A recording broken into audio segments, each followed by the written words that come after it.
Bora lá, galera do canal do Estúdio Aulas e também do canal do Professor Léo Matos.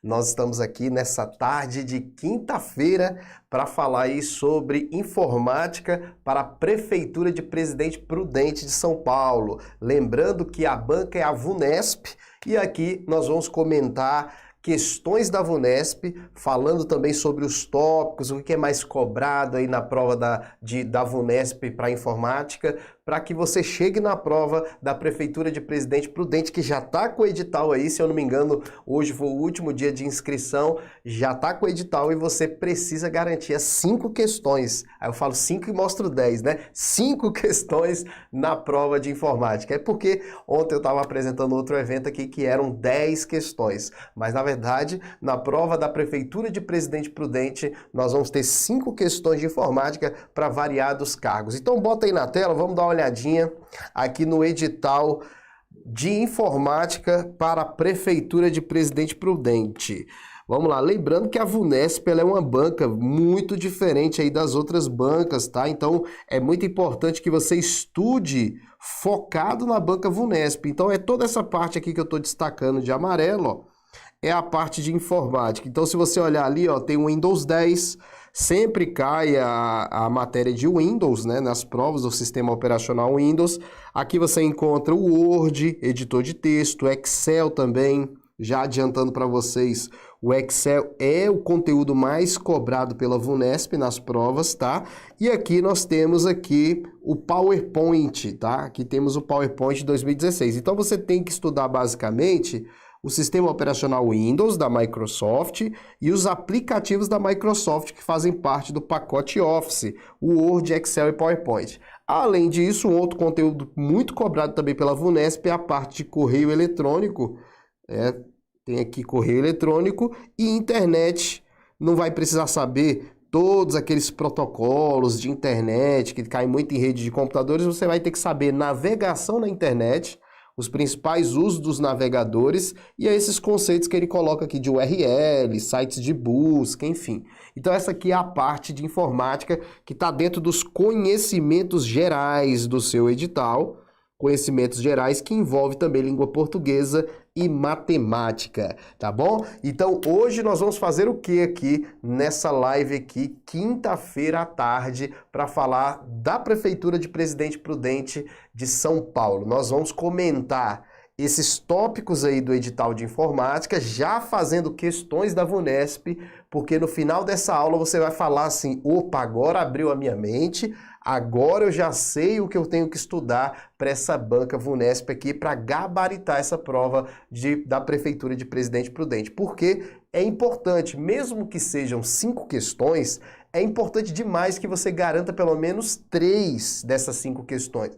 Claro que no meu curso completo de informática para Presidente Prudente, para a Prefeitura de Presidente Prudente, lá você tem o curso completo, te dá a capacidade de gabaritar a informática. Mas o meu objetivo aqui é, com essa aula aqui, você garantir aí algumas questões da sua prova. Claro que se você quiser fazer o curso completo, como eu falei, você no final dessa live vai ter a oportunidade.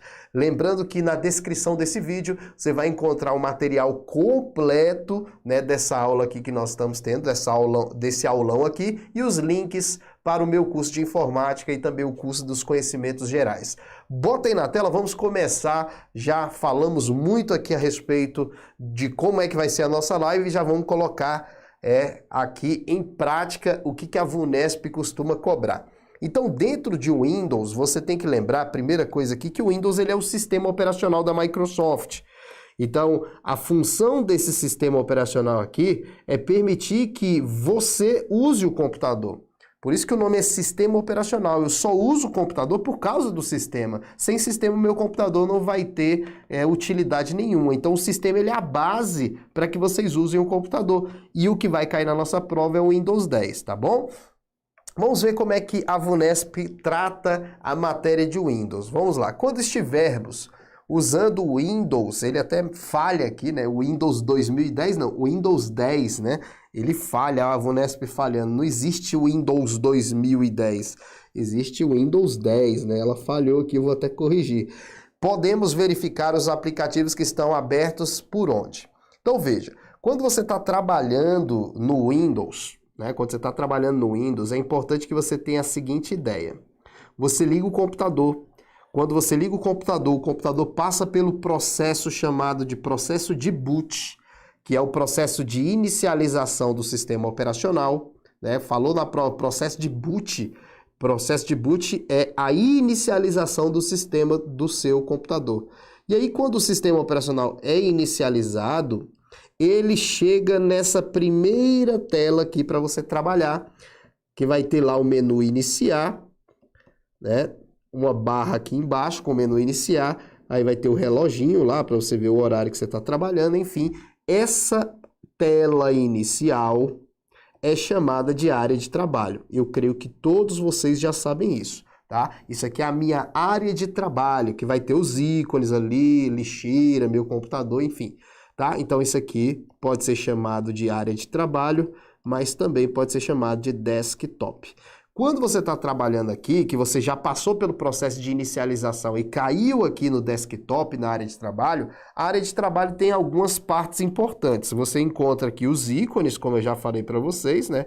Esses aqui são os ícones da área de trabalho, que vai facilitar a abertura aí dos acessórios, dos programas, enfim. E aqui embaixo você encontra a barra, que muitos confundem na hora da prova e acabam errando. Essa barra aqui é chamada de barra de tarefas, tá? A barra de tarefas é a barra inferior da área de trabalho. Essa barra que fica aqui na parte de baixo, que tem o relógio, que tem o menu iniciar, que fica também aqui destacado os programas que você executa. Se você abrir o Word, por exemplo, ó, o Word vai ficar aqui na barra. Se você abrir o Excel aqui também, o Excel vai ficar aqui na barra. Então, qualquer programa que você abre, ele vira um processo, ele vira uma tarefa e ele fica na forma de um botão na barra. Tá? Então a questão lá, queria que você soubesse que quando você abre um programa, esse programa vira uma tarefa sendo executada e por isso fica na barra de tarefas para você saber quais são os programas que estão sendo trabalhados naquele momento. Tomar muito cuidado para não confundir barra de tarefas com barra de status. A barra de status, ela é a barra que aparece nas janelas. Por exemplo, vamos ver se você lembra. Quando eu abro um programa, o programa ele abre no formato de uma janela. Isso aqui é uma janela, né? A janela ela vai ter uma barra lá em cima, vai ter aqui o xizinho para você fechar, para maximizar, para minimizar. Isso é uma janela, né? Essa janela ela vai ter uma barra aqui embaixo, ó.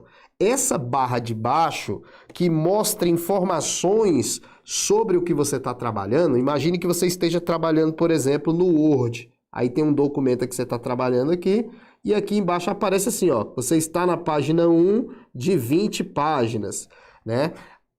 Página 1 de 20 páginas. Essa informação sobre o contexto do que você está trabalhando na janela, essa aqui é a barra de status, ó.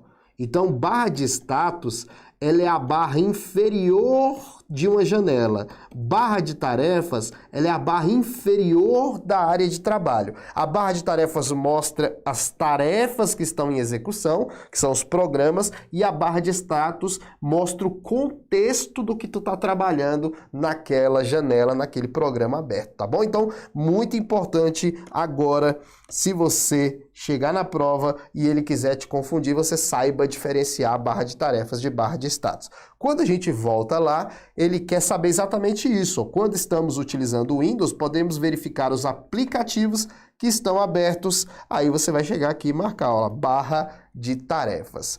Diferente, por exemplo, se ele falasse assim, quando estamos trabalhando no Windows, queremos verificar os processos que estão em execução. Olha para cá.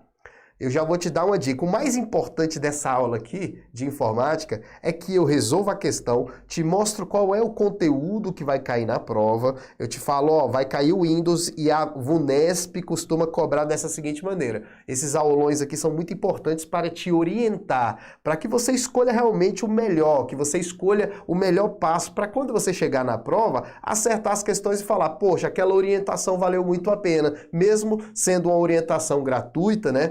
Claro que eu quero que você faça o curso completo, mas a orientação gratuita para aqueles que não podem pagar um curso é muito importante, porque quando chega na prova o cara fala, porra, deu tudo certo, tá? Então presta atenção. Essa questão aqui fala de barra de tarefas.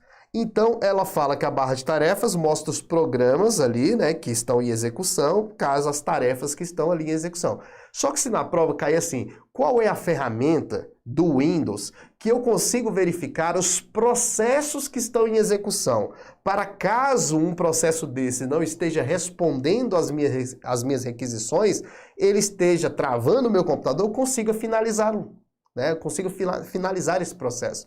Nesse caso, eu quero te mostrar aí, bota na tela, quando eu quero visualizar, quando eu quero visualizar os processos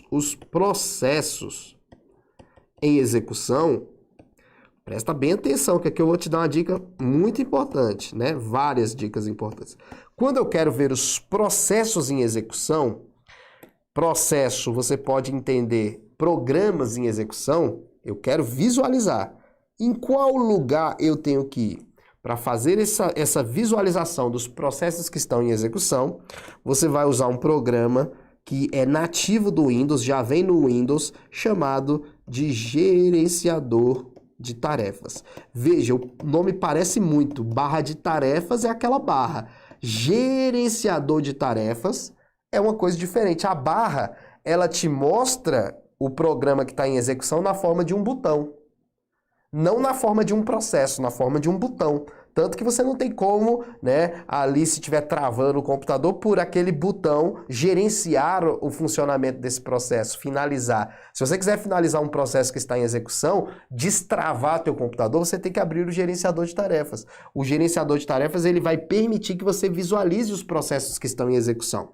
Esse gerenciador de tarefas, ele pode ser aberto de duas maneiras. A maneira que todo mundo conhece é Ctrl Alt Del. Aí você fala, professor, nem eu conhecia isso aí, mas é porque o Ctrl Alt Del é muito conhecido, essa tecla. Quando teu computador está travado e alguém chega e fala assim, dá um Ctrl Alt Del. Aí tu dá um Ctrl Alt Del para destravar o computador. Por quê? Porque o Ctrl Alt Del te leva para o gerenciador de tarefas, você visualiza os processos que estão em execução e pode finalizar um processo que não esteja respondendo. Ctrl Alt Del é um acesso indireto, porque quando você dá um Ctrl Alt Del, você passa por uma tela, nessa tela que você escolhe o gerenciador de tarefas. Caso você queira ir direto para o gerenciador de tarefas, aí você usa Ctrl Shift ESC. Aí aqui o acesso é direto. O que é o acesso direto? Não passa por tela nenhum. Se você quiser fazer o teste no seu computador, você vai ver. Se você der Ctrl Alt Delete, você vai para uma tela, nessa tela vai ter um menu, aí o menu vai ter outras opções como desligar o computador, né, trocar de conta, e vai ter lá o gerenciador de tarefas, é um acesso indireto. Quando eu dou Ctrl Shift ESC, que é o que eu vou dar aqui agora, Ctrl Shift ESC. Olha aí, Ctrl Shift ESC, aí aparece o gerenciador de tarefas. Nesse gerenciador de tarefas eu estou visualizando os processos em segundo plano e em primeiro plano. Isso aqui são tudo processos, ó. Os programas que estão em execução em primeiro plano, que são aqueles programas que quando estão em execução eu vejo, e os de segundo plano que estão em execução, mas eu não estou vendo porque eles estão em background, eles estão em segundo plano, tá? Aí se um desse aqui tivesse com status não respondendo, eu selecionava ele e clicava no finalizar. É isso que o gerenciador de tarefas faz, visualiza os processos. Porém, se na nossa prova cair assim, o gerenciador de tarefas é uma ferramenta nativa do Windows que permite visualizar o desempenho do computador. Vai ter aqui também, ó, desempenho do computador. Eu visualizo o desempenho do meu processador, da memória do meu computador, disco rígido. Aqui eu consigo descobrir algumas informações importantes também. Então, essa ficou a dica da primeira questão, questão número 1. Vamos para a questão número 2. Um usuário do Windows 10 em sua configuração padrão está com 3 janelas de aplicativos abertas. Para que esse usuário consiga visualizar a área de trabalho inteira, pode-se utilizar o atalho composto por qual tecla? Essa questão aqui é uma questão muito recorrente nas provas da VUNESP, que é a associação de uma tecla com outra tecla. Ou seja, se você pega essa tecla chamada de tecla Windows, né? A tecla Windows, que a maioria utiliza aí. Deixa eu simplificar esse desenho aqui. Vamos lá, a tecla Windows. Quando você pega a tecla Windows e associa ela a outra tecla, existe uma função. Por exemplo, se você der Windows mais a tecla R, que vem da palavra Run, essa tecla vai levar você para uma janelinha chamada de executar. Essa janelinha executar, ela executa o programa que você quiser pelo nome dele. Quer ver? Ó, vou dar um Windows R. Ó. O Windows R apareceu o executar. Nesse executar aqui, eu coloco o nome do programa, que nem está aqui, ó, mspaint.exe. Se eu der um OK, ele vai executar o Paint, o programa. Eu posso executar um programa, por isso que o nome da ferramenta é executar, pelo nome do arquivo executável dela, tá? Você pode também dar Windows mais a tecla E, que também costuma cair na prova. É de quê? De explorador de arquivos.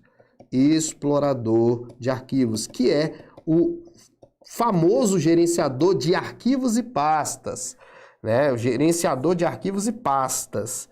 Aí você falou aí, mas não é a mesma coisa de gerenciador de tarefas? Não, não. Gerenciador de tarefas é para visualizar os programas. Gerenciador de arquivos e pastas, você consegue ver os arquivos que estão salvos, as subpastas, os programas aqui dentro das pastas, enfim. Isso é o gerenciador de arquivos e pastas. Você vê o que tem dentro do disco rígido, você vê o que tem dentro do pendrive. Então o Windows abre o Windows Explorer, o Windows Explorer, esse nome mais antigo, agora é chamado de explorador de arquivos. Agora, o que ele quer é visualizar a área de trabalho. Ao invés de você ficar minimizando as janelas para ver a área de trabalho, você dá um Windows D. Olha aí. O Windows D mostrou minha área de trabalho. Aí o Windows D volta para onde eu estava lá. Tá? Lá para o PowerPoint, tá vendo? Então, ele visualiza a área de trabalho. Quando você dá um Windows D, né, ele minimiza todas as janelas. Então, a questão aqui é a resposta de letra C. Você vai anotar que o Windows D... Sempre é bom ter um caderninho para anotar essas dicas, porque depois, na semana da tua prova, tu só revisa. Ó. Mostrar a área de trabalho, D de desktop, mostrar a área de trabalho. E para mostrar a área de trabalho, ele faz o quê? Ele minimiza as janelas, né? Ele minimiza as janelas que estão abertas. Então, essa tecla também pode cair. Então, você viu aí que quando se trata de Windows, a VUNESP gosta muito de falar sobre as ferramentas do Windows, esses atalhos associados com a tecla Windows, que é a tecla que tem a logomarca do Windows no seu teclado. Ela gosta, então você já sabe aí o que a VUNESP pode cobrar. Claro que não é só isso. Quando vocês estiverem lá no meu curso completo de informática, nós vamos aprender tudo que é importante, né? Tudo que é importante para você gabaritar a informática na sua prova. Mas aqui eu já estou te dando passo a passo, né? Que você vai ter que fazer nessa preparação? Você vai ter que estudar o quê? Então, com base nisso, você já consegue aí resolver muitas questões. Bota aí na tela. Vamos ver a questão de número 3. A questão número 3 vai ser sobre esse tópico que também está no nosso edital, que é o tópico relacionado ao Microsoft Word. A VUNESP não gosta tanto de Word, mas cai questão. Então, das 5 questões, pode ser que seja uma do Word. Né? Então, a gente não pode desmerecer, a gente tem que estudar todos os tópicos do edital. Claro que tem aquele que eu falei aqui para vocês que é o mais importante. Qual é o mais importante tópico do teu edital para o concurso da Prefeitura de Presidente Prudente? Excel. Excel é o mais importante, tanto que no nosso curso de informática completo, nós fazemos mais de 40 questões do Excel da VUNESP. É importante lembrar que, se você está estudando para a VUNESP, aqueles cursos genéricos que não foram gravados especificamente para a VUNESP não vão fazer você gabaritar a prova. Você vai acertar 2 questões ali, mas gabaritar sem ser um curso de informática específico para a VUNESP fica mais complicado. Quem estiver aí estudando por curso genérico vai estar perdendo muito tempo, porque a VUNESP é muito diferente, é uma dica que eu dou para você. Estuda focado nas questões da VUNESP, tá bom? Então o que eu estava falando é que a VUNESP gosta muito de Excel, e Excel é o que você tem que mais estudar. Professor, o que mais cai de Excel? Fórmulas. Vai ter que estudar aquelas fórmulas, porque é o que mais cai. Das 5 questões, eu aposto que na sua prova vão ter 2 ou 3 questões de Excel, tá bom? Volta lá, vamos lá. A questão aí do Word, que eu separei pra gente ver. Lembrando que o Word, ele é o quê? O Word é um editor de texto. né? O editor de texto que faz parte do pacote Microsoft Office, que é o pacote que tem o Word, Excel, PowerPoint e outros programas. Então a questão que eu separei aí da VUNESP foi: imagine que um documento foi criado no Word 2016 em sua configuração padrão. Ó, e aí esse documento precisa ser enviado para a equipe de trabalho. Tá? Então a galera vai enviar para a equipe, para que acrescentem seus comentários e sugestões de alteração. Tá? Então esse documento vai ser enviado para toda a equipe, para que as pessoas possam alterar, colocar mais conteúdo, enfim. Antes de enviar o arquivo, seu criador deve certificar que os comentários e alterações sugeridas pelo grupo sejam facilmente identificados no retorno do arquivo. Com isso, ele deve fazer isso por qual recurso? Vamos lá. Ele está querendo que você saiba um recurso que faz o quê? Olha para cá.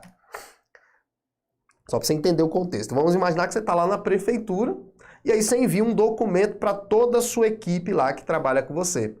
Mas aí o seu chefe falou, ó, eu quero que você acompanhe todas as alterações que são feitas. Tem que ficar marcadas as alterações que as pessoas fazem no documento com o nome dela e o que ela alterou. Porque aí a gente sabe se fulano alterou, se fulano acrescentou, para não ficar aquela bagunça, um altera, o outro não sabe que alterou, falou não foi eu que alterei, ó, foi eu, aí fica aquela bagunça toda. Então tem que ter um recurso que consiga marcar as alterações que são feitas no documento.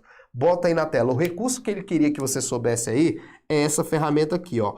Controlar alterações.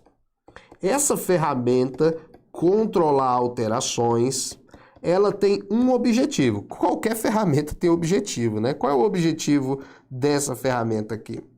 O objetivo é marcar as alterações que são feitas no documento. Marcar as alterações. Então é isso que a ferramenta faz, marcar as alterações no documento. E aí a equipe vai ter, né, um relatório de quem alterou, quem não alterou, tá? Essa ferramenta ela é muito usada, além desse objetivo, né, que a gente viu aí na questão, que a questão pediu, que ela marca, tem que ficar marcando quando compartilhar com outras pessoas. Os revisores de texto também usam muito essa ferramenta, revisor de texto. Por quê? Porque o revisor de texto, ele precisa saber o que ele revisou, né? O revisor de texto que eu digo, o revisor profissional mesmo. Vamos ver aqui essa ferramenta como é que funciona? E aí eu escrevo mais informações que você tem que colocar no teu resumão aí, tá? Eu vou abrir aqui o Word, ó. Vamos abrir aqui um documento qualquer. Imagine que a pessoa abre esse documento aqui e ela precisa revisar esse documento, tá? Então ela precisa fazer uma revisão na ortografia e na gramática e ela quer que essa revisão fique marcada depois que ela altera para ela mostrar para o dono do documento o que ela alterou.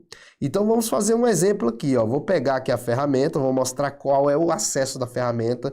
A VUNESP às vezes te pergunta, ó, em qual lugar que eu acesso a ferramenta? Aí você vai vir aqui, ó, na guia revisão. Na guia revisão tem aqui, ó, um grupo, porque toda guia tem grupos, ó, grupo comentário, grupo controle, grupo alterações. Você vai ver que tem o grupo controle aqui, ó. Aí tem a ferramenta controlar. Ela não está ativada, você ativa ela, ó. O botão chega e ficou pressionado lá, está ativada. Agora ela ativada, você pode aqui, ó, não é a força do gotejar da... Ó, não é a força, né? Se eu quiser fazer uma correção, é a força, aí eu tiro, ó, dou um delete aqui, ó, tirei a palavra, aí ele marcou lá, ó. Olha lá, você vai ver que ele marcou a alteração que foi feita, olha lá. E ainda colocou o nome do usuário aqui, ó, Estúdio Mesa, que é o login desse usuário. Ó, excluiu o quê? A palavra não. Aí se eu colocar assim, simplesmente é a força, olha lá. O que eu inseri, ó, ficou marcado. A marcação, ela pode ser feita de duas formas. Do jeito que ele marca aqui, ó, sublinhando, que a gente chama de forma embutida, ou ele pode ser na forma de um balão, como você está vendo lá, ó, a marcação pode ser na forma de um balão. Isso aqui é um balão. Tanto que eu posso fazer esse controle aqui, ó, quer ver? Ó? Controlar alterações, ó, mostrar as marcações em balões, ó. Mostrar as marcações em balões, mostrar as marcações embutidas. Tá vendo? Embutida, aí só mostrou embutida agora, ó. Embutida, tá vendo? Isso aqui é a formatação embutida, se cair na prova. Se não tiver o balão, É embutida. Se tiver o balão, aí você vai marcar, ó, você vai falar na prova, a marcação está em balões, porque a VUNESP pode perguntar. Então, essa é a ferramenta que ele está querendo na questão, porque quando você enviar esse documento, quando você compartilhar com outras pessoas, ele vai marcar as alterações e você vai saber quem é que alterou o texto. Muito importante essa ferramenta. E aí você vai lembrar, as marcações, essas alterações do documento, né, essas alterações, elas podem ser em balões ou na forma embutida, porque ele pode te perguntar isso na prova. A VUNESP é uma banca muito inteligente, não é qualquer banca, por isso você tem que fazer um curso específico para a VUNESP. Tá? Igual o meu curso de informática, ele foi gravado especificamente para a VUNESP, então por isso os alunos fazem e se dá bem na prova, embutida em balões. E aí eu quero te passar mais uma coisa, o atalho. O atalho costuma também cair na prova, o atalho para ativar e desativar o controle de alterações, que é a tecla Ctrl mais Shift mais a tecla E. Se você der Ctrl Shift E, você ativa ou desativa aí o controle de alterações, tá bom? Então fica essa dica importante, tira uma foto dessa tela, tá? Tira uma foto que ficou bacana. E nunca esqueça, se for cair na prova em qual guia essa ferramenta está, a guia é a guia revisão, tá? Guia revisão que você encontra essa ferramenta. Você viu que tem várias guias no Word. Então vamos voltar lá e marcar, sem dúvida, a resposta que ele quer. É na guia referência? Não. É na guia referência? Não. É na guia revisão, selecionar, controlar alterações? Sim. É na guia inserir? Não. É na guia design? Não. Tá vendo a importância de saber não só para que serve a ferramenta, mas a guia que ela se encontra? Entenderam? Você tem que saber a guia, porque ali você já mataria todas as opções que não eram respostas. Tá, beleza? Cara, se você estiver gostando desse vídeo, eu quero te pedir um favor antes de continuar. Aí embaixo você encontra a opção para dar um curtir, se você estiver gostando desse vídeo. Esse curtir, às vezes muitas pessoas não dão importância, mas esse feedback é muito importante aqui pra gente, porque a gente fica sabendo se você está gostando do conteúdo ou não. E o YouTube, quando você dá um curtir aí, ele mostra esse conteúdo para mais pessoas. Se ele mostra para mais pessoas, quer dizer que mais pessoas vão ter acesso a esse conteúdo aqui e simplesmente vão fazer uma boa prova, porque vai ter uma orientação de qualidade. Você está ajudando outras pessoas. Eu te ajudo, você me ajuda, ajuda outra pessoa, porque quando você compartilha também, as pessoas ficam sabendo do meu trabalho e, consequentemente, se elas tiverem dinheiro para investir, elas vão investir, ou no futuro, quando tiverem, elas vão falar, poxa, eu gostei do curso do Léo, eu vou fazer o curso do Léo. Certo? A gente às vezes não consegue fazer agora por falta de algum dinheiro ou outro, mas talvez esse concurso aqui seja muito importante para você e você invista. Mas se você não investir nesse, pode ser que no outro você invista. Esse é o tipo de trabalho que a gente faz aqui, as pessoas se ajudando para chegar no objetivo. Não esquece então de dar o like e se você estiver assistindo esse vídeo depois, deixa seu comentário, porque o comentário também é muito importante para a gente ter um feedback aí do que a gente está fazendo por vocês. O evento aqui é gratuito, mas é de altíssima qualidade. Bota aí na tela. Então fizemos aí a questão de Word, vamos fazer mais uma questão de Word. Você vai ver que ela gosta muito de ferramenta. Ela quer que você saiba, a VUNESP quer que você saiba a funcionalidade da ferramenta. Ó, o usuário do Word está editando um texto em uma página que contém 2 parágrafos. Em determinado momento, ele decide dividir o texto em 2 páginas. Então, ó, o que ele está falando? Você tem aqui, ó, ele está falando isso aqui, ó. Está editando um texto e o texto tem 2 parágrafos, ó. Tem um parágrafo aqui e tem outro parágrafo bem aqui, ó. Tá vendo o que ele está falando? Para tal, ele pode marcar o ponto em que uma página termina e a outra começa utilizando qual recurso do configurar página, layout da página. Então, o que ele quer? Ele quer pegar esse parágrafo aqui, ó. Deixa eu destacar aqui para você. Ele quer pegar esse parágrafo aqui e deixar nessa página e quer pegar esse outro parágrafo aqui e levar para a próxima página. Certo? Aí você fala, é muito fácil, professor. Você faz exatamente assim, professor. Ó, você clica no parágrafo que você quer levar para baixo e vai apertando Enter, Enter, Enter, Enter, Enter, Enter. Realmente Tem muitas pessoas que fazem isso, vai apertando o Enter e levar o texto, mas não precisa. Quando você quiser fazer isso, você pode fazer de duas formas bem práticas. Primeira forma prática, você clica antes do parágrafo que você quer descer para a próxima página e dá um Ctrl Enter. Se você dá Ctrl Enter, não precisa ficar Enter,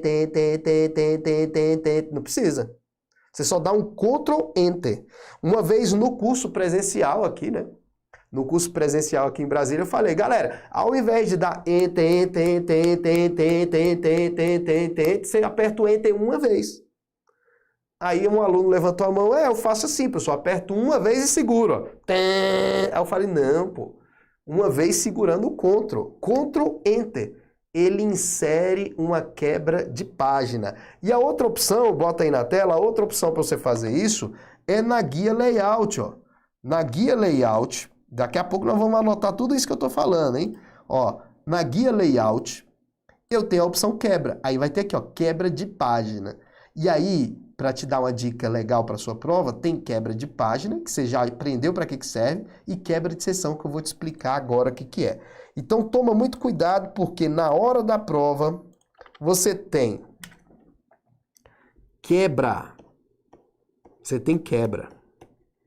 Só que você tem que tomar cuidado se a questão está te pedindo a funcionalidade de quebra de página ou se ele está te pedindo a funcionalidade para quebra de seção.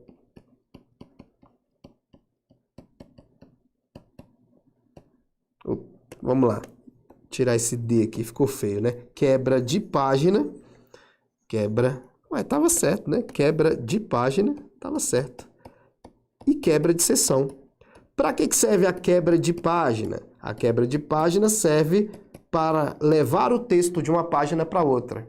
Só isso. E a quebra de seção? A quebra de seção não, ela já tem uma funcionalidade mais importante. Ela quebra o documento em partes independentes. Quebrar o documento em partes independentes. Aí você fala, como assim, professor? Quebrar o documento em partes independentes. Você pode quebrar o documento em partes independentes para que uma parte não interfira na outra quando você aplicar uma formatação. Exemplos que eu vou te dar agora. Ó. Quebra de página é uma coisa, é só levar o texto para a próxima página. Quebra de seção, eu quebro o documento em partes que não vão, né? Quando eu fizer uma alteração em uma seção, não altera a outra. Exemplo, quando você coloca, olha para cá, cabeçalho e rodapé num documento. Se você já usou o Word, já quebrou de cabeça demais com isso. Quando você coloca um cabeçalho, você vai lá no inserir no Word, inserir cabeçalho, esse mesmo cabeçalho vai aparecer em todas as páginas do documento.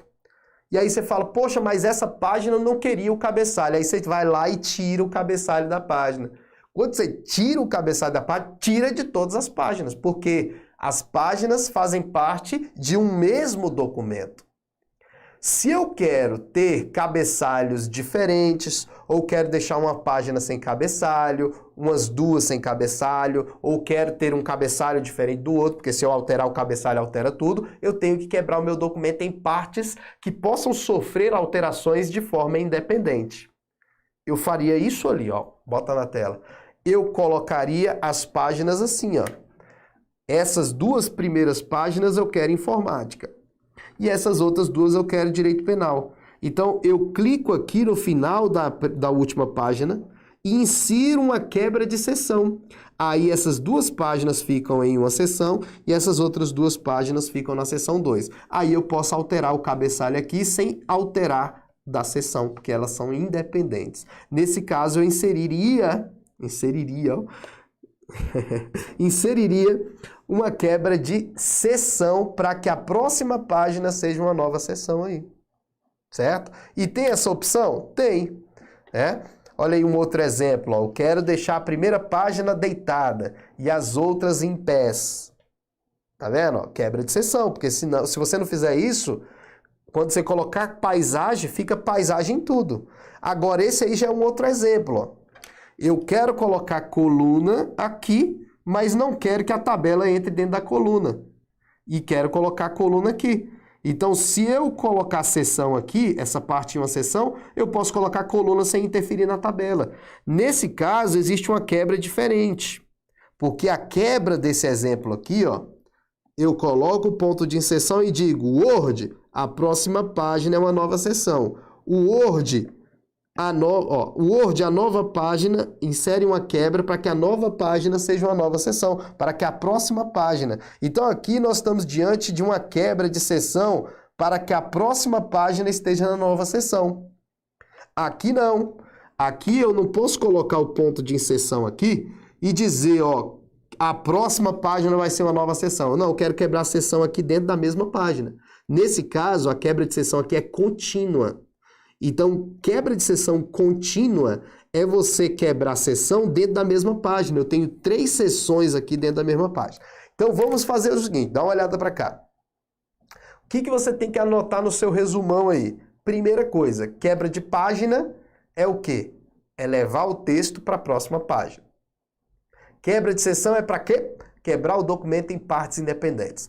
2 tipos de quebra de seção. Quebra de seção para inserir uma quebra para que a próxima página seja uma nova seção. Então eu tenho 3 páginas que vão ser uma seção e mais 3 que vão ser outra seção. Quebra de página, próxima página.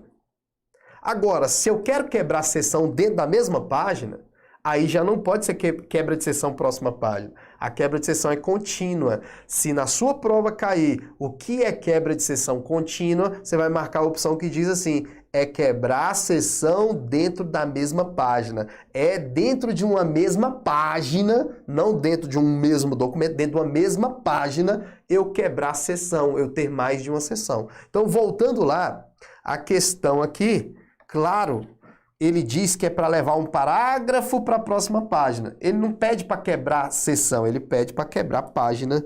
A resposta aqui é a letra D. Beleza?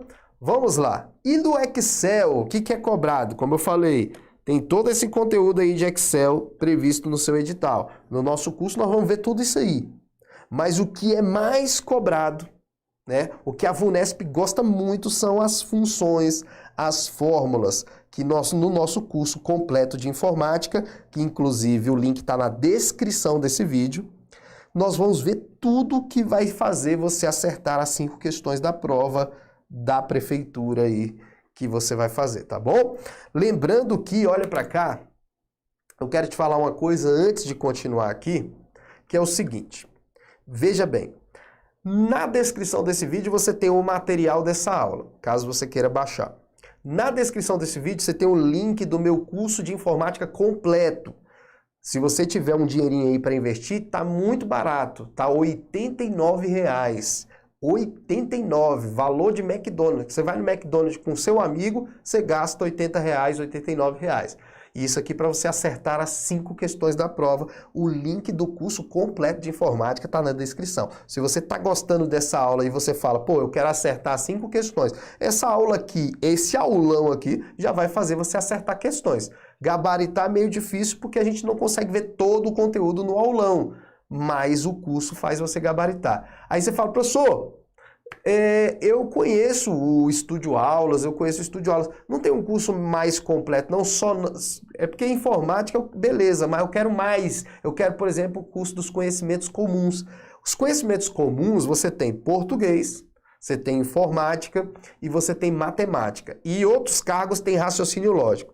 Então o pessoal do Estúdio Aulas fez o quê? Montou um curso com essas 4 matérias, informática, raciocínio lógico, matemática, tá? E informática, esse curso completo de conhecimentos gerais. E vou te falar, não é um curso genérico. O que você mais encontra aí é curso genérico. O cara gravou para a Fundação Carlos Chagas e usa para qualquer banca. Não, esse curso, ele é gravado especificamente para a VUNESP. Você vai adorar, porque o cara fala só da VUNESP. É VUNESP para lá, VUNESP para... Porque a VUNESP tem um jeito diferente de cobrar as coisas. Se você quer ver um pouco desse curso também, tá na descrição do vídeo. Informática é 89 e esse curso com todas as matérias que eu te recomendo é R$ 120. tá? Muito barato. Quem é que vai fazer o curso de todas essas matérias por R$ 120? Gravação específica para a VUNESP. Você vai adorar os professores. Mas vamos voltar lá? Já fiz aqui o meu comercial, volta lá. Vamos aproveitar aqui e aprender algumas coisas de Excel. Olha aí. A figura exibida a seguir consta de uma planilha criada no Excel, tá aí, ó. E aí ele fala o seguinte, ó, nas células B9 e B10 dessa planilha foram inseridas respectivamente as fórmulas. Então vamos lá. Ele fala da célula o quê? B9, né? Então ele fala aqui que nessa célula aqui, ó, B9, foi inserida uma função. Qual foi a função que foi inserida aqui? Eu vou botar aqui embaixo, ó. Nessa célula foi inserida a função máximo. Máximo de A1 até A7. É uma função tranquila. E aí ele diz que na célula B10, que está aqui, ó, foi inserida essa outra função, que é a soma. E aí ele quer saber o resultado. Veja, a função máxima é muito tranquila, porque a função diz assim, ó, encontrar o maior valor, máximo quer dizer encontrar o maior valor, de A1 até A7. Esses 2 pontos quer dizer até. Então eu vou falar o quê? Vamos lá olhar, ó, do A1 até o A7, eu vou destacar aqui, ó, A1 até A7. Qual é o maior valor que está aí dentro? Aí você vai olhar lá, o maior valor é o 15. Então você já sabe que o resultado dessa questão aqui, o B9 vai ficar com o valor 15. Tá? Então aqui no B9, ó, o resultado deu 15, por quê? Porque máximo é para encontrar o maior valor que está dentro dessa lista de argumentos. Que argumento? A1 até A7. Tá? Toma muito cuidado na prova quando cai assim, ó. Máximo A1 ponto e vírgula A7. Quando cai assim, ó, A1 ponto e vírgula 7, aí a leitura já não é até. Você vai ler assim, ó, é o máximo de A1 e A7. O ponto e vírgula é como se fosse E. O 2 pontos como se fosse até, que é intervalo. Ponto e vírgula é esse. Se aqui tiver ponto e vírgula, é A1 e A7. Aí você pegaria lá o A1, que é 10, e o A7, que é 15. Aí você pegaria o resultado do maior entre esses dois. Tem que tomar cuidado para não ler errado na hora da prova. Então, quando tiver o 2 pontos, você já sabe. Então, o primeiro a gente já sabe que é 15 o resultado.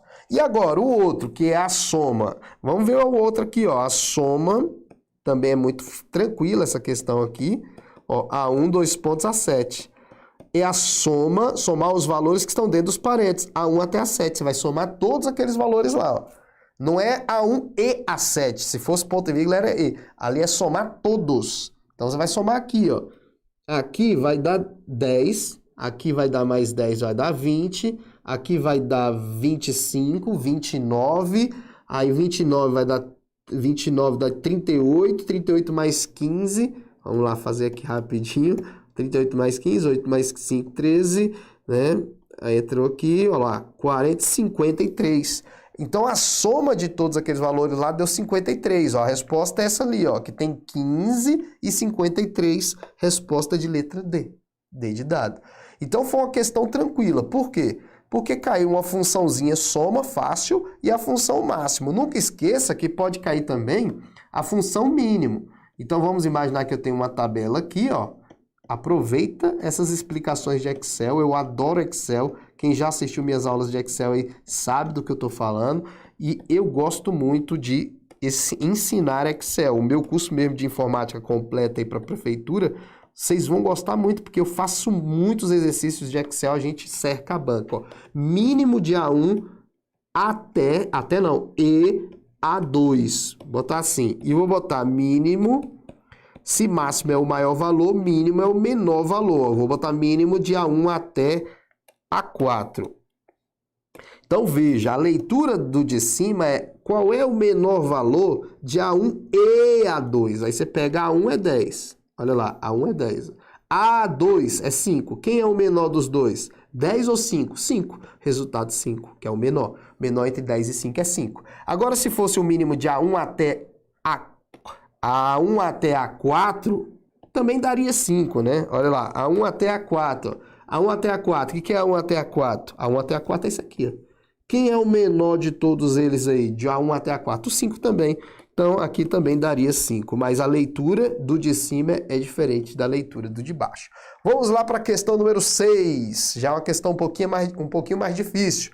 Observe a planilha do Excel 2016 em sua configuração padrão para gerar códigos e processos automaticamente. Após digitar os dados coluna A, B e C, o usuário adicionou a fórmula na letra D, na coluna D, para gerar os valores exibidos na imagem. Então, olha aqui, ele quer saber qual foi a fórmula que ele colocou aqui, ó. Qual foi a fórmula que ele colocou aqui? Se você olhar, deixa eu já te explicar, ó, ele juntou essa e mais essa para dar esse aí. Ele juntou, tá vendo? Ó, 220 aqui, ó. Aí botou um hífen, aí botou um SP, que juntou esse aqui, ó. Botou uma barra e juntou esse aqui. E qual é a fórmula que eu uso para juntar? Para juntar duas coisas, você vai usar a concatenagem. Aí você fala, como assim concatenagem? Imagine se eu estou aqui, ó. Imagine que eu tenho assim, ó, escrito aqui Maria, João. E o 10 aqui. E o 20 aqui. Aí chega na prova, tá assim, ó, A1 concatenado com A2. Esse símbolo do e-comercial é concatenar. Aí você vai falar, o que tá em Maria? O que tá no A1? Ah, o A1 tá Maria. O que tá no A2? A2 tá João. E o que concatenar faz? Concatenar faz o quê? Junta. Concatenar é juntar. Esse símbolo aqui é o do concatenar. Esse é o concatenar. Ele serve para concatenar. Do mesmo jeito que o maisinho serve para somar, né? Você tem um símbolo que serve para juntar, que não é para somar, é juntar, que é concatenar, que é o e-comercial. Então, você juntando os dois, o resultado disso aqui, na hora da prova, daria Maria, João escrito. Maria, João junto, assim, ó, escrito na célula, porque pediu para juntar. Agora, além dessa opção aí, que é usar o símbolo operador de concatenação, você pode usar a função, ó. A função concatenar. Aí, quando você coloca a função, você tem que colocar dentro dos parênteses o que você quer concatenar. Ah, eu quero concatenar o quê? Quero concatenar o A1, que é Maria, e o A2, que é João, e o A3, que é o 10. Então, eu estou dizendo aqui com uma função, não com um operador. Porque é que nem a soma. A soma você não pode usar o mais, e você também não pode usar o nome soma, que é o nome da função. Aqui é a mesma coisa, você pode usar o operador e a função. Aqui você está dizendo concatenar o valor que está em A1 e o valor que está em A2 e o valor que está em A3. O resultado daria o quê? Maria, João, 10. O 10 na frente. Ó, pegou esse, concatenou com esse, concatenou com esse. E aí, antes de a gente fazer a questão, tira uma foto dessa explicação aí, eu quero te mostrar na prática o que vai precisar você saber na questão um pouco mais do que eu já expliquei aí, tá? Eu quero te explicar na prática, beleza? Vou te explicar na prática isso aí, beleza? Então vamos lá. Vamos abrir aqui o Excel. Vamos abrir aqui o Excel. Eu vou dar um zoom aqui. Vamos lá, deixa eu abrir aqui, botar um zoom maior aqui. Uai, por que ele não está aparecendo o zoom? Deixa eu dar um clique aqui, agora apareceu. Aí eu vou dar um zoom aqui para mostrar para vocês uma coisa que vai precisar para a questão, tá? Bora lá. Então veja, ó, vou botar ali escrito assim, nome, sobrenome, só para você entender. Sobrenome, beleza? Aí aqui eu vou colocar o nome José, aqui Almeida, beleza? E aqui eu quero colocar o nome completo do José Almeida, certo? Nome completo. Então veja, se eu colocar assim, ó, igual, e colocar assim, ó, concatenar, eu posso colocar aqui o José, beleza? José, beleza? Aí eu boto ponto e vírgula e coloco aqui Almeida. Concatenar 2 e B2. Quando eu dou um Enter, olha lá, José Almeida. Só que você percebe que faltou espaço aqui.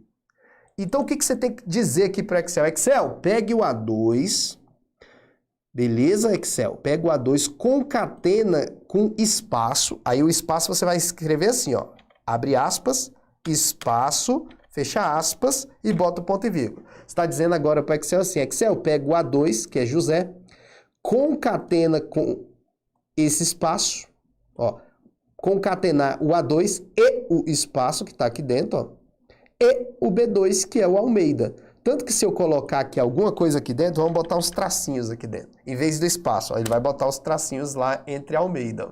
João tracinho Almeida. Porque quando você coloca as aspas, você está dizendo para concatenar o valor que está no A2 com um texto qualquer. Tanto que se eu escrever aqui qualquer coisa, vou botar aqui, ó, qualquer. Olha lá, ele coloca o qualquer lá no meio. Ó. Então, por isso eu quero colocar aqui dentro das aspas o espaço. Porque ele vai concatenar com o espaço, olha lá. O espaço vazio. Ó. Aí fica José Almeida. E era exatamente isso que ele queria na questão. Que se você voltar aqui, olha lá. Olha o que ele está dizendo na questão. Ó. Eu vou montar a questão aqui para você. Ó. E a gente chegar lá e só marca. Ó. A função que foi colocada aqui, nesse lugar, foi essa. Ó. Quer ver? Ó. Igual, concatenar. Aí dentro dos parênteses ele colocou concatenar o 2020 aqui. Quem é o 2020? O A2, ponto e vírgula. Aí vai vir o traço, ó. Aí eu boto aqui o traço, né? O traço entre aspas. Aí concateno com SP. SP tá em qual lugar? Tá no C2, olha lá. O SP tá no C2, coluna C, linha 2. E aí ele concatena com barra, ó, com a barra. Aí depois concatena com esse valor aqui, que é o B2, ó. Aí isso aqui concatena com o B2. É isso aí, ó. Concatenar A2 e o traço e o C2 e a barra e o B2. Vamos ver se tem essa opção. Concatenar o A2 e o traço e o C2. E olha, isso aqui não tem nada a ver. Isso aqui tem nada a ver. Esse aqui tem nada a ver, ó. Poderia ser esses dois aí, ó. Um desses dois, só que aqui tá concate. Concate tem nada a ver, a resposta é a letra B. Tá vendo? Isso tudo nós vamos ver no nosso curso completo de informática aí, que está no preço de hambúrguer, né? R$ 89,00, Ave Maria, barato demais, né? R$ 89,00, o link está na descrição. E se você não quiser o curso de informática, eu quero de todos os conhecimentos gerais, professor, porque eu não quero curso genérico, eu quero específico para a VUNESP. O link está aí e é muito barato também, R$ 129,00, eu acho que é 129, é R$ 120,00 para você acertar todas as matérias básicas. É muito barato, né? Você não vai perder tempo aí com o curso genérico. Esse curso é gravado especificamente para a VUNESP. Olha lá, tem a seguinte planilha criada no Excel. Em sua configuração padrão, assinale a alternativa com os resultados das seguintes fórmulas a serem aplicadas. Ó. No A5, no A6 e no A7. Então ele quer descobrir o que vai dar no A5, que é essa fórmula aqui, o que vai dar no A6, que é essa, e o que vai dar no A7, que é essa. Então vamos aprender essas fórmulas aí, ó. Vamos botar já o A5 aqui e ver o resultado do A5? O A5 pede qual função? O A5, ó, ele pede... Eu vou até botar aqui, porque eu gosto de fazer tudo bonitinho. Eu tenho esse problema. Eu gosto de deixar tudo destacado, porque às vezes quem está assistindo não tem tanto conhecimento assim de informática, então eu gosto de deixar bem destacado. Vou deixar em vermelho, ó. O A1 é essa fórmula aí. Então eu vou colocar aqui a fórmula, ó, igual conte.valores de A1 até D4. Essa função, conte.valores, ela faz o quê? Ela conta. Então essa função ela faz o quê? Ela conta, ela retorna a quantidade, ó, ela retorna a quantidade de células, de quadradinho daquele lá. Quantidade de células de onde, professor? Quantidade de células que tem no A1 até o D4. Quantidade de células com qualquer valor. Presta bem atenção. Quantidade de células com qualquer valor. Não importa se o valor é texto, não importa se o valor é uma data, é um número, não importa. Qualquer valor. Por isso que é conte.valores. Agora a gente tem que saber o que é isso aqui, ó. A1 até D4. A1 até D4 é isso aqui, ó. A1 tá aqui, ó. Botei a bolinha. D4 tá aqui, ó. Vou botar a bolinha no D4. Esse é um intervalo que diagonal, ó. Do A1 até o D4, ó, entre esse quadrante todo aqui, ó. O quadrante todo, ó. Isso aqui tudo, ó. tá? E esse quadrante todo. Então, tá entrando a tabela toda, porque é um intervalo diagonal. Vamos fazer só um exemplo aqui para quem ainda não conhece. Imagine se fosse A1 até B4. A1 até B4, ó. Aí entra esse quadrante todo aqui, ó. Mas ele falou A1 até D4, então não é B4, é D4. Então foi do A1 aqui até o D4, que é aqui. Aí você pega essa célula que são as duas da diagonal, da primeira até a última, entre o quadrante inteiro, ó. Então, dentro desse intervalo aí, é para contar a quantidade de células que tem qualquer valor. Quantas células tem aí? Com qualquer valor. Pode ser texto, pode ser número, pode ser data, pode ser qualquer valor. Vamos contar. 1, 2, 3, 4, 5, 6, 7, 8, 9, 10, 11, 12, 13, 14, 15, 16, 17. Então, a gente já sabe que o resultado da primeira fórmula aqui, eu vou botar aqui embaixo, ó. O resultado da primeira fórmula, que é o A5, deu quanto? Deu quanto aí que eu falei? 4 vezes 4, 16, né? 1, 2, 3, 4, 5, 6, 7, 8, 9, 10, 11, 12, 13, 14, 15, 16. 16 é o resultado do A5. Agora vamos fazer o A6. Eu vou apagar lá em cima. O A6, vou apagar lá em cima.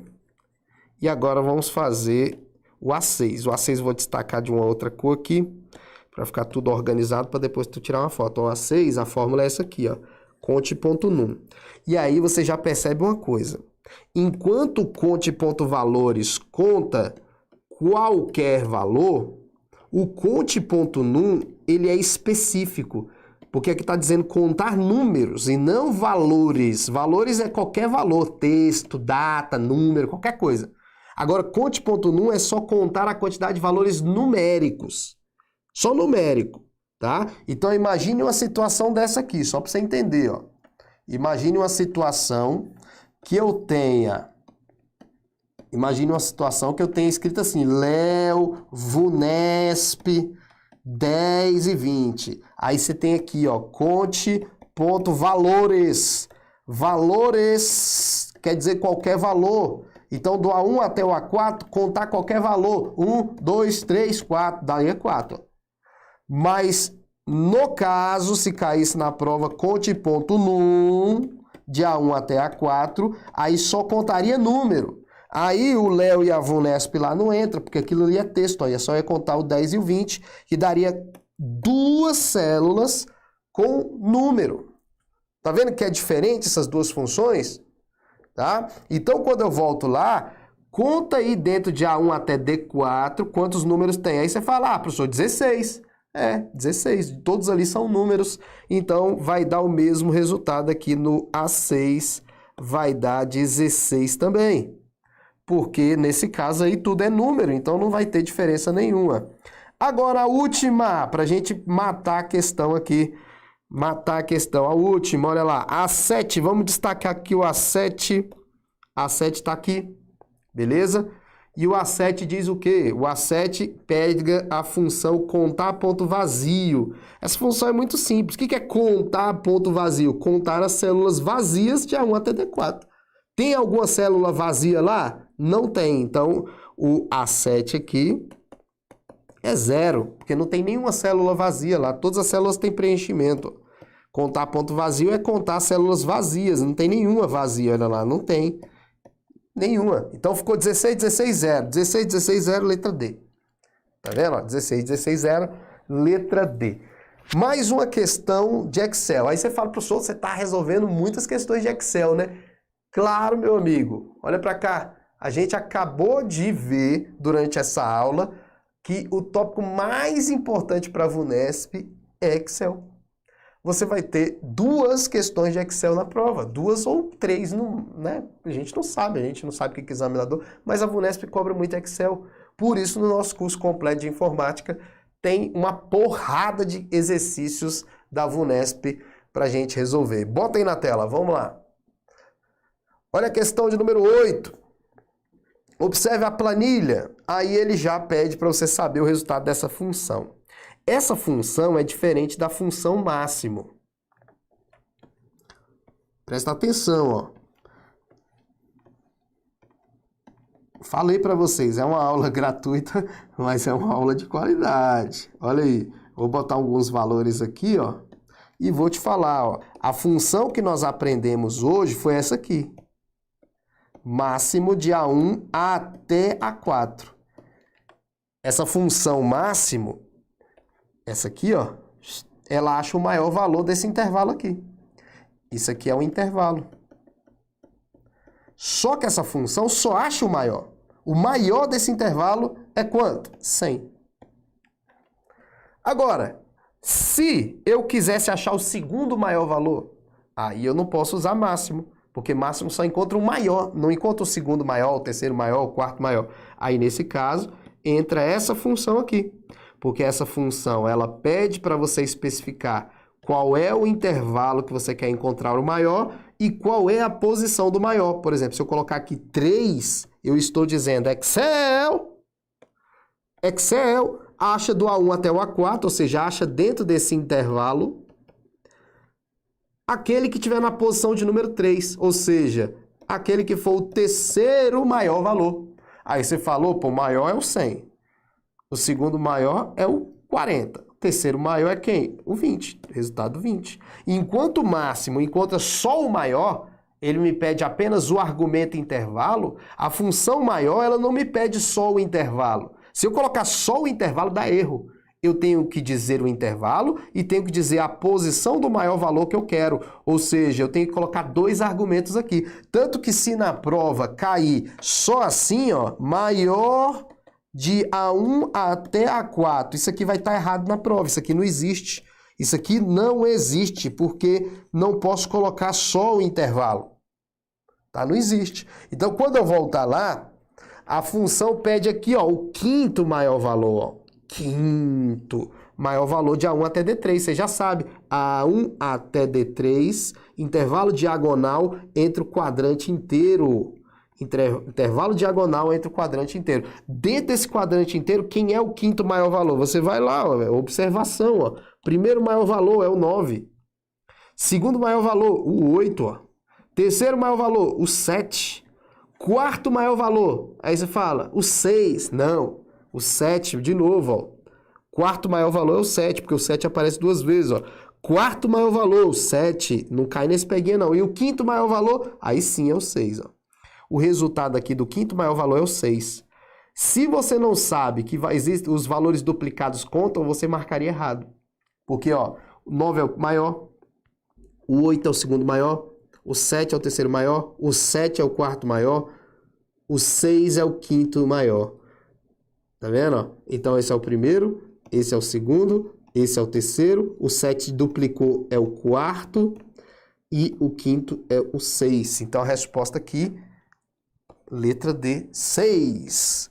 Vamos lá, não esquece, se você estiver gostando dessa aula, dê o feedback pra gente aí, a opção de você curtir esse vídeo, se inscreve no canal, que é muito importante, porque você recebe as notificações, tem um sininho aí para você marcar e receber as notificações. E se você quiser bater um papo comigo lá no Instagram, @profleomatos no Instagram e também @estudioaulasconcursos, caso você queira aí saber as notícias de concurso, também as informações sobre aulas gratuitas. Volta lá, vamos lá no PowerPoint.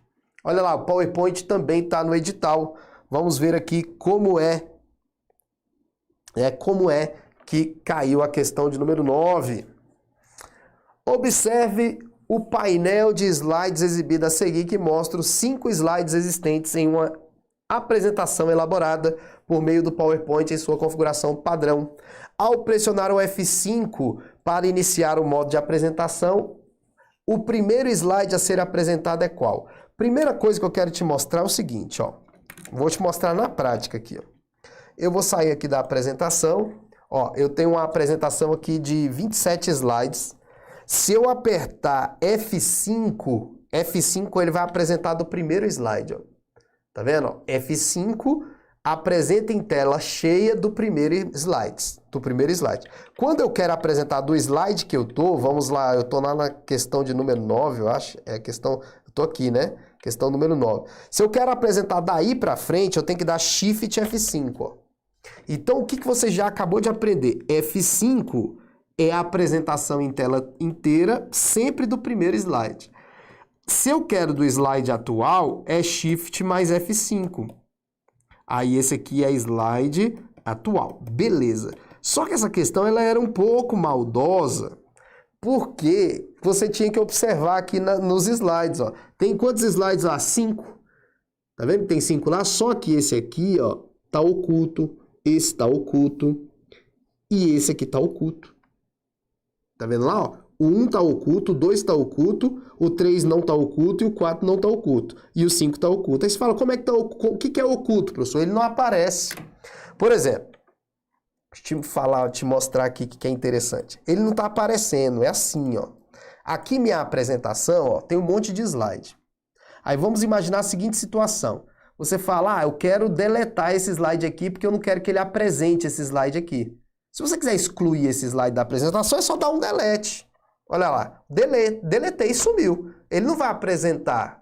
Ele não vai apresentar na hora que eu colocar na tela inteira. Só que tem um problema, tem uma situação, olha para cá. Eu vou te falar uma situação só para você imaginar. Imagine que você chegou para fazer uma reunião lá na prefeitura e você vai apresentar a reunião, você vai ser o orador, né? Você vai apresentar. E aí você fala, poxa, esses 3 slides aqui, eu acho que não era legal mostrar para essa galera não, só para aquela outra galera. Para esse grupo aqui eu não quero mostrar tudo não, mas para aquele grupo eu quero mostrar tudo. E aí você fala, esses 3 slides eu não quero que mostre.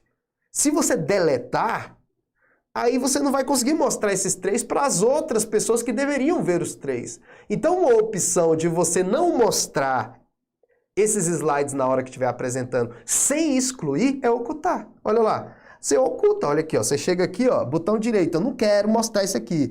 Eu venho aqui, clico com o direito dele, ó, e ao invés de excluir, eu vou ocultar. Olha aqui, ocultar. Ó. Aí ele fica marcadinho lá, ó, com um risco dizendo que está oculto. Esse oculto não vai aparecer na apresentação, que era o que a questão queria que você soubesse. Porque a questão fala o quê? A questão fala o seguinte, quer ver? Vamos lá. Deixa eu fechar isso aqui. A lógica é essa, né? Aí quando você vem aqui na questão, vamos lá, voltar aqui na questão. Olha lá. Questão, esse tá oculto, esse tá oculto, esse não tá oculto, esse aqui tá ativo, é o slide que você tá ativo. Se você quisesse apresentar desse slide aqui, que é o ativo, que é o atual, você tinha que apertar Shift mais F5, que aí ele apresentaria daí. Como ele falou que vai apertar o F5 e aí vai mostrar o primeiro slide está oculto, o segundo está oculto. Qual que vai ser mostrado? O 3, né? O 3 que vai ser mostrado, esse aqui, ó, o slide número 3, que inclusive aqui na questão ficou faltando as letras, né? Ficou faltando a letra que eu acho que era aqui um A, um B aqui e um C aqui. Ficou faltando, ou então aqui ficou errado na definição, mas seria aqui 3 slides, vai mostrar no terceiro slide. Porque o primeiro está oculto, o segundo está oculto, não vai mostrar, vai mostrar como esse aqui fosse o primeiro, porque é o primeiro visível, tá bom? Questão 10 vai ser sobre o último tópico do teu edital. Ó. Isso aqui é o último tópico do teu edital, correio eletrônico e internet. E aí eu coloquei a questão número 10 falando assim, ó. Assinale a alternativa que indica um termo utilizado para descrever um endereço de internet.